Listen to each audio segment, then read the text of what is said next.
News Prabhakar Rao custodial విచారణ ముగిసింది. Phone tapping కేసులో 14 రోజుల పాటు సిట్ అధికారులు ప్రభాకర్ రావును విచారించారు. అయితే జనవరి 5 తర్వాత మాజీ సీఎం కేసీఆర్, హరీష్ రావు, కేటీఆర్లకు నోటీసులు ఇవ్వాలని సిట్ నిర్ణయం తీసుకుంది.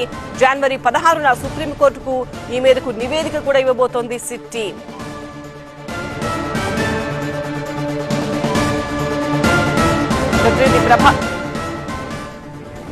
విజయ్ తో మాట్లాడదాం. విజయ్, ప్రభాకర్ రావు కస్టోడియల్ విచారణ ముగిసింది. 14 రోజుల కస్టడీలో ఏమేం తేల్చారు? అలాగే కేసీఆర్, హరీష్ రావు, కేటీఆర్లకు నోటీసులు ఇవ్వబోతున్నట్టుగా తెలుస్తోంది. నోటీసుల్లో ఏముంటుంది? 14 రోజుల సుదీర్ఘ విచారణ తర్వాత ప్రభాకర్ రావుని కొద్దిసేపటి క్రితమే కస్టోడియల్ విచారణ నుంచి సిట్ అధికారులు బయటకు విడుదల చేశారు. అయితే వాళ్ళు చెప్తున్న ప్రకారం అయితే రేపటి నుంచి అంటే రేపు ఉదయం 6:30 కల్లా ఆయన ఇంటికి వెళ్లే అవకాశం ఉంది. కానీ ఉదయం వైద్య పరీక్ష నిర్వహించిన తర్వాత సుప్రీంకోర్టుకు చెప్పాలి కాబట్టి సుప్రీంకోర్టు ఆదేశాల మేరకే 14 రోజుల కస్టోడియల్ ఇంట్రాగేషన్ లో ఉన్నారు.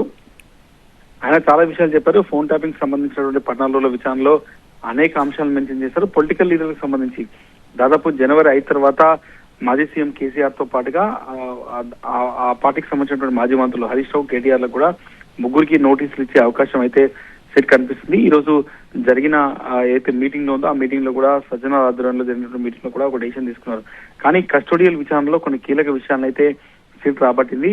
మావోయిస్టులకు సంబంధించిన సమాచారం కోసమే తాను హరీష్ రావుతో మాట్లాడినట్టుగా సిట్ అధికారులకి అటు ప్రభాకర్ రావు స్టేట్మెంట్ ఇచ్చారు. దాంతో పాటుగా తనను రిటైర్డ్ అయిపోయిన తర్వాత మళ్ళీ పెట్టుకోవడానికి సంబంధించి తనను అడగొద్దు, అది కేవలం కేసీఆర్ అడగాలనే విషయాన్ని కూడా సిట్ అధికారులకు ప్రభాకర్ రావు చెప్పినట్టుగా తెలిసింది. ఈ మొత్తం వ్యవహారానికి సంబంధించి పూర్తి స్థాయిలో ఈ మొత్తం వ్యవహారంలో దాదాపుగా జనవరి 16వ తేదీన సుప్రీంకోర్టుకి సిట్ ఒక నివేదిక సమర్పించింది. ఆలోపే కేసీఆర్ తో పాటుగా హరీష్ రావు, కేటీఆర్ లను కూడా విచారించాలన్న యోచనలో సిట్ ఉంది. దానికోసమే దాదాపు ఈ 14 రోజుల ఇన్వెస్టిగేషన్ లో జరిగినటువంటి దర్యాప్తు అంతా కూడా పూర్తి స్థాయిలో ఈ రోజు రాష్ట్ర ఇంటెలిజెన్స్ చీఫ్ విజయ్ కుమార్ తో కలిసి సజ్జనార్ పూర్తి స్థాయిలో సమీక్షించారు.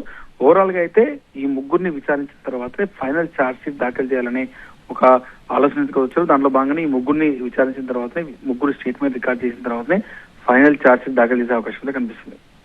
రైట్ విజయ్.